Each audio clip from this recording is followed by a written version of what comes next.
अब हम आपको सिखाने जा रहे हैं घन कोण। कौन सा कोण? घन कोण। इंग्लिश में इसको बोलते हैं सॉलिड एंगल। Solid angle. तो उससे पहले हम ये समझ लें एक्चुअली एंगल क्या चीज है। हम लोगों ने शुरू से ही 5th क्लास 4th क्लास से हम लोग एंगल पढ़ना शुरू करते हैं। तो पहले एंगल देख लेते हैं क्या है। आप लोग जानते हैं, बस रिकॉल करा दें आपको एंगल क्या है। मान लो कोई लाइन है छोटी सी, और मान लो यहां पर आई है।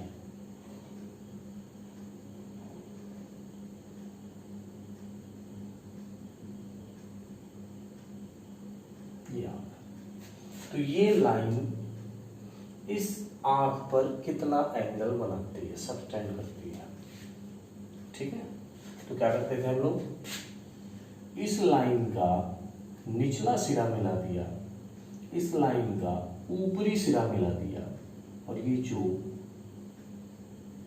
बीच में एंगल बना इसको बोलते हैं एंगल। ये वाला पोर्शन जो इसको क्या बोलते हैं, एंगल, या आप ये कह लो मिलन। ठीक है, अब इस पूरे पिलर का या लाइन का आंख पर कितना एंगल बनता है, तो हम लोग एक्चुअली करते क्या है, हम लोग करते हैं यहां से किसी भी रेडियस का, आई के पॉइंट से किसी भी रेडियस का एक सर्किल खींच लो। इसलिए तो यहां से खींचा है, तो ये और ये क्या हो गया, रेडियस हो गए। क्या हो गया, रेडियस हो गया, रेडियस। इस आर्क की लेंथ कितनी है, तो मान लेते हैं ये लेंथ कितनी आ रही है, एल। कितनी आ रही है, एल। तो ये पिलर आई पर कितना एंगल बना रहा है, मान लेते हैं थीटा। तो थीटा इक्वल टू क्या लिखते थे भाई, क्या लिखते थे हम लोग, आर्क अपान रेडियस।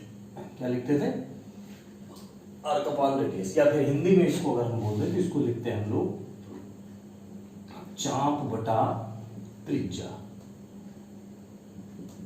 थीटा बराबर चाप बटा त्रिज्या, या थीटा बराबर आर्क अपान रेडियस। ठीक है, तो मान लेते हैं आर्क कितना भी, कितनी लेंथ है इसकी, एल है।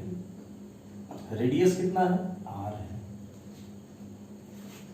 किसी ने कहा सर ये रेडियस हम इतना नहीं लेंगे, हम रेडियस इतना ले लेंगे। यहां से इसको सेंटर मान करके एक सर्किल खींचा यहां तक, तो यहां से इसकी रेडियस कितनी होगी, मान लेते हैं आर डैश। ये लेंथ कितना हो गया, मान लेते हैं एल डैश। तो थीटा कितना होगा, L dash upon R dash. आएगा सेम, ये एंगल क्या आएगा, सेम आएगा, क्योंकि देखो लेंथ बढ़ गई, रेडियस बढ़ गई। जब एक दूसरे को डिवाइड करोगे तो वही वैल्यू आएगी जो यहां पर आई थी। बात समझ में आई? तो इस तरह हम रेडियस निकालते हैं, सॉरी एंगल निकालते हैं। एंगल में एक चीज और जानना है, लेंथ का यूनिट क्या होता है, मात्रा क्या होता है, मीटर। क्या होता है, मीटर। रेडियस का यूनिट क्या होता है, त्रिज्या का, इसका भी मीटर होता है। तो मीटर से मीटर कैंसिल हो गया, तो यूनिट क्या बचा, थीटा का। एंगल का यूनिट, कोण का मात्रक क्या बचा, कुछ नहीं, नथिंग। तो इसीलिए थीटा क्या है, एंगल क्या है, यूनिट लेस, यूनिट लेस है। बस समझ में आया। तो कहीं किसी जगह का एंगल बताना हो तो क्या बताते हैं, मान लो किसी जगह का एंगल बताना हो तो हम कहते हैं 25 डिग्री। कितना है, 25 डिग्री। ये तो केवल सिंबल है, क्योंकि आपने लिख दिया किसी का एंगल 25 है। अब वो बेचारा ये कंफ्यूज हो जाएगा। मान लो आप लिख के चले गए थीटा बराबर 25, तो ये कंफ्यूज हो जाएगा कि लेंथ है, विड्थ है, हाइट है, पता नहीं क्या लिखा हुआ। लेकिन अगर यहाँ एक सिंबल दे दोगे आप तो तुरंत समझ में आ जाएगा, अच्छा 25 डिग्री इसका मतलब ये एंगल है, कोण है। ठीक है यूनिटलेस। देखो कोई यूनिट यहाँ नहीं लिखी और इसका भी कोई वैल्यू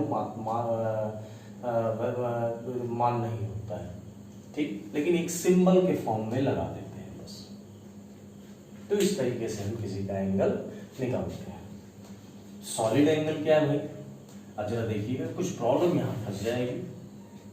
मान लो किसी ने कह दिया नहीं, हमको एक लाइन का, पिलर का नहीं निकालना था, हमको एक्चुअली निकालना था इस गोले का सरफेस कितना है इसका, ये सरफेस है। कह रहे हैं ये आंख पर कितना एंगल बनाती है, तो आंख बना देते हैं पहले।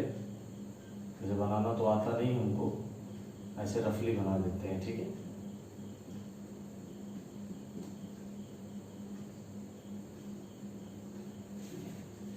अब इस आंख पर ये सरफेस कितना एंगल बनाती है, कितना एंगल बनाती है। तो देखो भाई, अगर एक लाइन होता तो इसको मैच करा देते, मिला देते, लेकिन लाइन तो है, लाइन तो है क्या है, सरफेस है, ठीक है। अब ऐसे लाइन होता अगर एक उंगली के जैसा, एक पॉइंट ये आई पर मिला देते, एक पॉइंट ये आई पर मिला देते, लेकिन एक्चुअली अब सरफेस ऐसा है, तो एक लाइन इधर हो गया, एक लाइन इधर हो गया, एक लाइन इधर हो गया, एक लाइन इधर हो गया। इसमें तो बहुत सी लाइनें हैं। किसको मिलाओगे? इसको मिलाओगे, मान लो यहां से, तो ये पोर्शन छूट गया। इसको और इसको मिलाओगे तो ये पोर्शन छूट गया, ये भी पोर्शन छूट गया, ये भी पोर्शन छूट गया, क्योंकि आपने मिलाया किसको, इसको, ठीक है। तो क्या करेंगे, इसके सभी पोर्शन को मिला देते हैं। नीचे वाला पोर्शन मिला दिया, ऊपर वाला पोर्शन मिला दिया, ये सामने वाला पोर्शन मिला दिया, ध्यान दीजिएगा, ये वाला पोर्शन भी मिला दो और ये वाला पोर्शन भी मिला दिया। तो ये जो पोर्शन यहां पर टोटल, ध्यान दो, एक लाइन हो गई ये, एक लाइन हो गई ये, एक लाइन नीचे से और एक लाइन ऊपर से, तो बीच में आप देखो गैप बन गया पूरा, अच्छा खासा गैप बन गया। फिगर उतना अच्छा नहीं बन रहा है, तो आप देखिए, इसको एक काम करते हैं, फिगर दूसरा ले लेते हैं, तो अच्छा समझ में आए। फिगर अच्छा होगा तो समझ में भी अच्छा आएगा।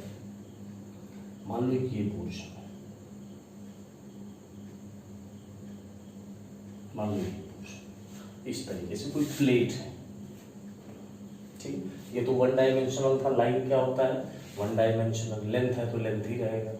लेकिन इसमें क्या है, इसमें क्या है, लंबाई चौड़ाई, है कि नहीं, लंबाई और चौड़ाई दोनों पोर्शन आ गए। तो इसके क्या करते हैं, इस वाली लाइन को यहां मैच करा देते हैं, मैच करा दिया, इस वाली लाइन को मैच करा देते हैं, करा दिया, इस वाली लाइन को मैच करा दिया, ठीक है। अब इसको मैच कराने के बाद ध्यान दीजिएगा, इसमें फिगर मैंने करेक्ट कर लिया है। देखो एक लाइन ये वाली लाइन, इस लाइन को हमने मैच करा दिया, जैसे यहां पर कराया था। इस वाली लाइन को इसको भी मैच करा दिया।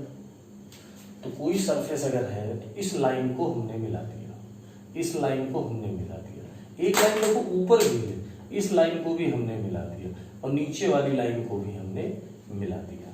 तो इस प्रकार से फिगर आपका ड्रा होता है, ठीक है। अब ध्यान दीजिए, दिक्कत क्या है, अगर एंगल लेते तो सिर्फ इस लाइन का एंगल मिलेगा, तो इस लाइन को मिलाने वाली जो सबटेंड कर रही है यहां पर एंगल, वो एंगल कितना है, वो एंगल है ये वाला पोर्शन। चलिए बना देते हैं, मिटा देंगे भी ये वाला। तो हमें तो इस लाइन का एंगल मिला कि आंख पर कितना बनाया, इस वाली लाइन का स्टार्टिंग और एंड पॉइंट हमने मिला दिया, तो देखो ये वाला एंगल मिल गया एंगल। इस लाइन का इस पोर्शन को और इस पोर्शन को मिलाया, तो देखो ये वाला एंगल मिल गया हमको, ये वाला और ये वाला, तो ये एंगल मिल गया हमको। इस लाइन का एंगल बनाएंगे तो इसको मैच कराएंगे, इसको मैच कराएंगे, तो ये वाला पोर्शन हमको मिल गया।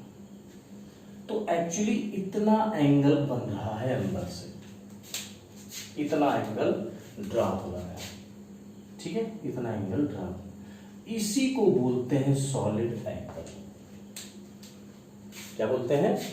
सॉलिड एंगल, ठीक है। तो इसी की नकल कॉपी करेंगे, समझ में? अब मान लो फुटबॉल का आपको एग्जांपल और दे देते हैं छोटा सा। फुटबॉल में पैच लगे होते हैं, ब्लैक व्हाइट पैच लगे होते हैं कि नहीं लगे होते? लगे होते हैं ना। तो इस पैच का अगर हम सॉलिड एंगल अगर हम निकालें तो इस फुटबॉल को क्या करेंगे? सारी लाइंस को मैच करा देंगे और ये बीच वाला जो पोर्शन है यही क्या कहलाता है? सॉलिड एंगल कहलाता है, ठीक है। ये पोर्शन जो है इसको क्या करेंगे? ध्यान दीजिएगा, इसको मैच करा देंगे। ये मिला दिया, ये मिला दिया, ये मिला दिया और ये मिला दिया, ठीक है। तो ये जो पोर्शन पूरा का पूरा बन रहा है यहाँ पर, हमारी आई यहाँ देख रही है, तो ये पोर्शन जो गोल खाली जगह जो हुई अंदर से कितना एंगल बना रहा है पूरे पैच के लिए। ये पैच है पूरे पैच के लिए, तो वो हो गया सॉलिड एंगल। एंगल क्या होता है? सिर्फ एक लाइन का होता है। सॉलिड एंगल क्या होता है? 3 डायमेंशनल चीजों के लिए होता है, ठीक है। तो इसको कैलकुलेट करते हैं। कैलकुलेट कैसे करेंगे? अब ये पोर्शन है, मान लो ये वाला, मान लो ये पैच हमने बनाया, तो यहां से सेंटर से इसका रेडियस क्या होगा? हर चीज के लिए बराबर होगा, चाहे ये लाइन हो, चाहे ये लाइन हो, चाहे ये लाइन हो, चाहे ये लाइन हो, सबका रेडियस क्या होगा? बराबर। तो मान लेते हैं रेडियस कितना है? r है। कितना रेडियस है? r। जब लाइन लिया था तो केवल लेंथ लिया था, अब क्या है? लाइन तो है नहीं, अब तो एरिया सरफेस है, तो सरफेस में क्या लिया जाता है? सरफेस में लिया जाता है पूरा एरिया। तो पूरा एरिया कितना है? मान लेते हैं पूरा एरिया है a। कितना है पूरा एरिया? a। तो solid angle omega equal to, solid angle को किससे शो करते हैं? ओमेगा। ओमेगा इक्वल टू क्या होगा भाई? जब लाइन के लिए हमने बनाया था एंगल, तो लाइन की लेंथ लिखी थी, क्योंकि लाइन में क्या होता है? केवल लेंथ होता है।